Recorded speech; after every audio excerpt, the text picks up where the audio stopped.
All right, so Timberwolf, real name Bryn Lundo, and if you've never heard of him, welcome to the club. Even a lot of DC readers couldn't pick him out of a lineup. He's a member of the Legion of Superheroes. That far future super team DC has been publishing on and off since the late 1950s.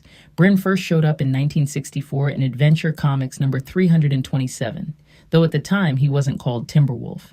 He went by Lone Wolf. That's the name he carried for about 4 years before DC renamed him in 1968. His origin is where things get interesting. Bryn comes from the planet Zune, and his father, Dr. Marlando, was a scientist who conducted experiments on him. In most versions of the story, those experiments were done without his knowledge or consent.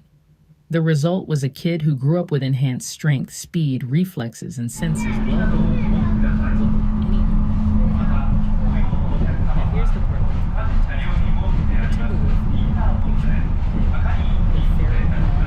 clawed version. That's not what he looked like in 1964. Early Lone Wolf was basically a tough acrobat in a purple bodysuit. The wild bestial edge came later, much later. Over decades of reboots and rewrites, DC kept dialing up the animal side of him. Heightened senses became animal senses. Enhanced reflexes became predator reflexes. By the late 80s and into the early 90s, in what fans call the 5 years later era, Timberwolf had become basically monstrous, clawed hands, fangs, running on all fours in some panels, fighting like something that belonged in a cage. In the Legion itself, his role was pretty consistent. He was the brawler. If there was a fight coming, he was the one you wanted in front of it. Volatile, a little aggressive, more of a loner than a team player. His big emotional anchor across the decades has been his relationship with Ayla Rands, Light Lass, one of the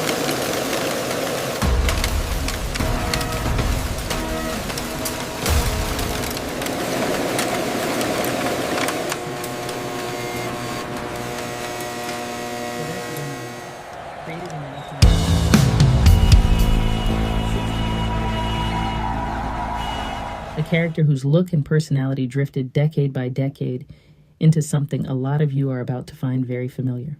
And then we have Wolverine, Wolfie. He first appeared in 1974. The Incredible Hulk, issue 180, in a one-page cameo at the very end. Then properly in issue 181, the next month, where he threw down with both the Hulk and a monster called the Wendigo up in the Canadian wilderness. He was created by writer Len Wein, editor Roy Thomas, and artist Herb Trimp, and he was designed specifically as a Canadian character. Marvel wanted a hero from north of the border, and they wanted him small, mean, and built around the real-world Wolverine, which is a roughly 30-pound weasel with a reputation for fighting animals 10 times its size and winning. That's the key to the design.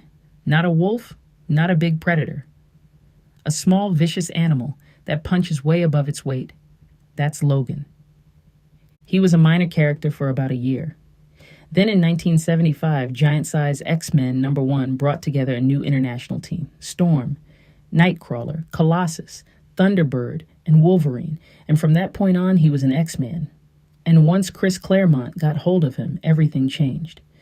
Claremont wrote the X-Men for 16 straight years, and Wolverine is, in a lot of ways, his character more than anyone else's. Claremont gave him the history, the samurai connection, the tragic romance with Mariko Yashida in Japan, the mentor relationship with Kitty Pryde, the rivalry with Sabretooth, the sense that this short, angry Canadian had lived multiple lifetimes before the X-Men ever found him, and that most of those lifetimes had ended in blood. The powers people know, enhanced senses, sight, smell, hearing, all dialed to animal levels. A healing factor that lets him recover from wounds that would kill anyone else, and which also slows his aging to the point where Logan has been quietly alive since the 1800s. Retractable claws, and originally, in the earliest stories, implied to be part of his gloves, but retconned by Claremont into bone claws that grow from his own forearms. And then, the Weapon X program. The Canadian Black Ops project that captured him, erased his memory, and bonded the unbreakable metal adamantium to his entire skeleton, including those claws. Turning a man into a weapon. That's the shape of the character. A man with no memory of who he used to be. A body that won't let him die. A mind full of fragments, flashes of wars he fought in. People he loved, people he killed, and no way to tell which of those memories are real and which were planted. a berserker rage that takes him over in combat and that he spends the rest of his life trying to control, a code of honor borrowed from samurai tradition bolted onto the instincts of an animal, a man who keeps trying to be better than what he was made into, and who keeps failing, and who keeps trying again. That's why he works. It's not the claws. It's not the healing factor. It's the tragedy underneath all of it. The sense that Wolverine is a man at war with his own design. He became the breakout star of the X-Men in the 80s, got his first solo limited series in 1982, written by Claremont and drawn by Frank Miller, which took him to Japan and locked in the samurai iconography that still defines him. His first ongoing series launched in 1988 and ran for almost 2 decades. He was central to every major X-Men storyline across the 80s, 90s, and 2000s.